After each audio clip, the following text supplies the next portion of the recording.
Hello, Sister Bisola. Can you hear me now? Not only hear you, I see you. Jude, I remember you now. You know me and we were talking. And concerning what you asked me, I'm going to give it to you. Don't worry.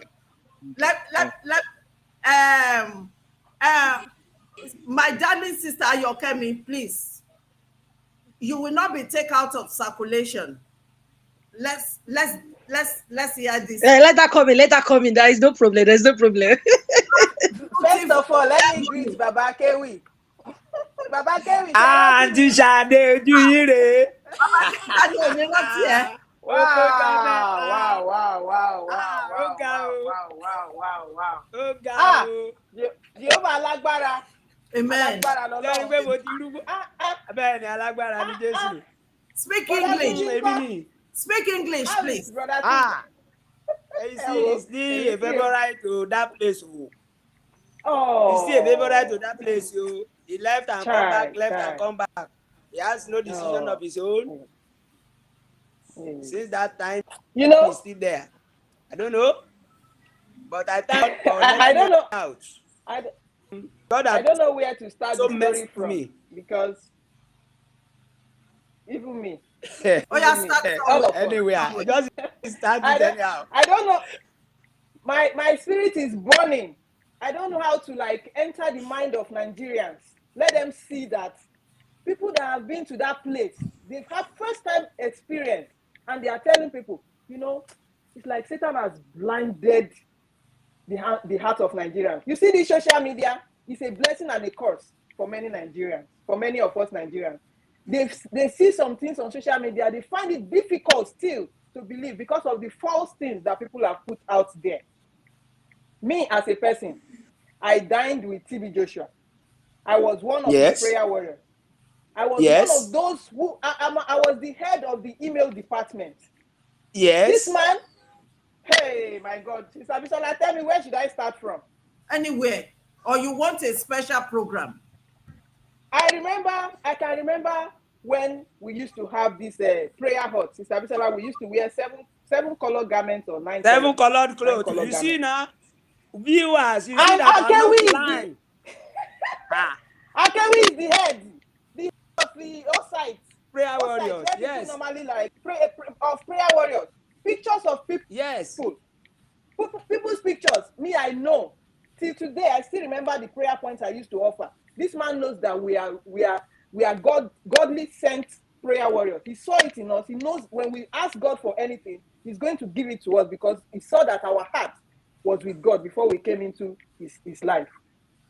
I prayed on that mountain, what they call mountain, outside. I prayed to Jehovah God that, Father, what I am doing here and what I am seeing in this man, if this is the right place, my heart is to serve you from beginning to the end. If this is the right place, let me continue in this work. But if this is the wrong place for me to be, Father, take me out. I don't know how you will take me out. The way he used to tell us, pray against my enemy, anybody that do this, anybody that do that, this should happen to them, that should happen to them. Me, I kept on praying for myself that if this is the right, yes, Wumi and Cole, they will be raising their voice, they will be shouting high, in the name of Jesus, oh, this is our daddy, oh, this is our daddy, our daddy, our daddy. Me, when it's time for me to pray, I will just go silent. I will go silent and be praying for myself. How God take me away from that place, oh my goodness, it's powerful. Sister Bisola, I remember one time I was looking for passport.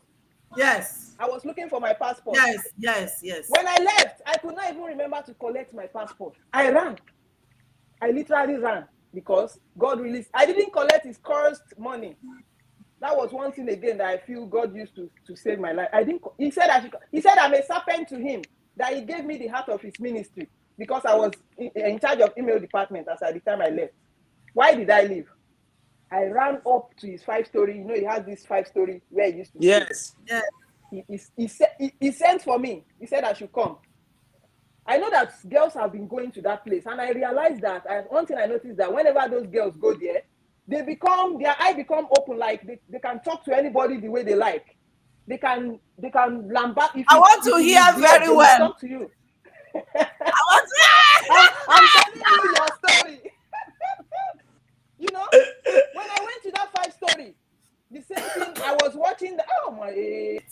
But nevertheless, maybe she will come back again. all the things.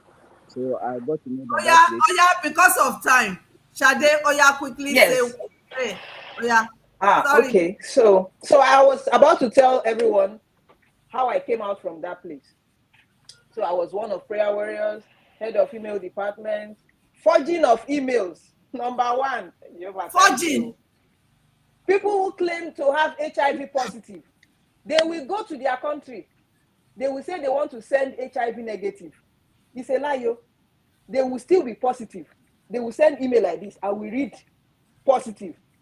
We will go and edit it to negative. Sister Folake, Sister Folake is not out. Abiba Woni, where is Sister Folake? I will tell you. Go ahead.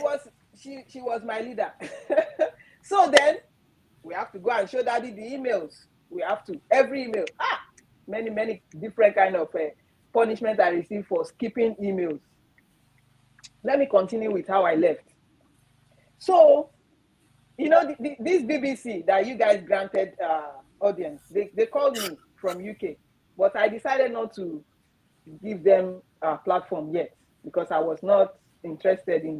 I saw it as giving publicity to Satan. That's why I didn't want to. But when I saw Akewi, oh my goodness, I was praising Jehovah for really saving this man, because this man, he went through a lot through this so-called charlatan. So he called me to his upper room, that 5-story. I went there. I ran there. He called me on the phone. He said someone should call me, and I went there. When I went there, I saw him sitting down with only his boxers. The old daddy of the whole universe is sitting with boxers, and I'm inside. I behave as if I cannot look at him. He said, "Come, you're my daughter." That's why I watched Rachel. The same procedure I use for everyone. "You're my daughter, come." I went closer. Then he said, "Can you massage me?" Massage me, Tibo. Okay. I said, "Okay, you are my daddy." I collected the oil from him. He said I should massage him, starting with his leg up. He was wearing only boxer. I started with the leg. You know me, I was afraid. I was like, leg. Let me just continue from the leg. I don't know. I can't go to his chest. How will I go and touch? I've never seen any man. Why would I do that? I was afraid. Then he drew my hand. He drew me towards him. He said, "Don't be afraid. You are my daughter." And he opened his teeth. You know that is white teeth. Yeah. "Don't be afraid. You are my daughter." He was smiling. And these boys in his 5-story, they were in the other room. I was now like, I was hearing sound. Like these guys are there and this man is what is he trying to do with me? Then I just continue rubbing the chest with fear in me. I was rubbing the chest. I was rubbing. And I was like, what is going on? I've never met any man before. So this man, he lifted me from that place I was kneeling. He lifted me and sat me on his lap. As I sat on his lap, I was drawing back, like I don't want to get close, like this is too close. But something was still telling me that he won't do anything. Those boys are there. I'm hearing their voice from the other room. It's like they already know that this is what their father does every night. They didn't even bother. Then this man laid me down on the floor. He nearly laid me down on the floor. The same thing he did to, was it Kara that shared on BBC? He was blowing voice in my ears. And he was telling me, "I'm your father." He didn't have any intercourse with me. That is vivid. I know that's sure. But then, after laying on me with this full force, it was Rachel. After laying on me with this full force, putting voice in my ear, I was not comfortable. I felt overpowered. Then he stood up and he smiled again. "You know, you are my daughter. I'm your father. I didn't remove my pants. You didn't remove your pants." I said, "Yes, sir." Then he said, "Okay, you can go." Immediately I got to my room. I couldn't sleep in that bed. I went downstairs. I was crying that, what just happened?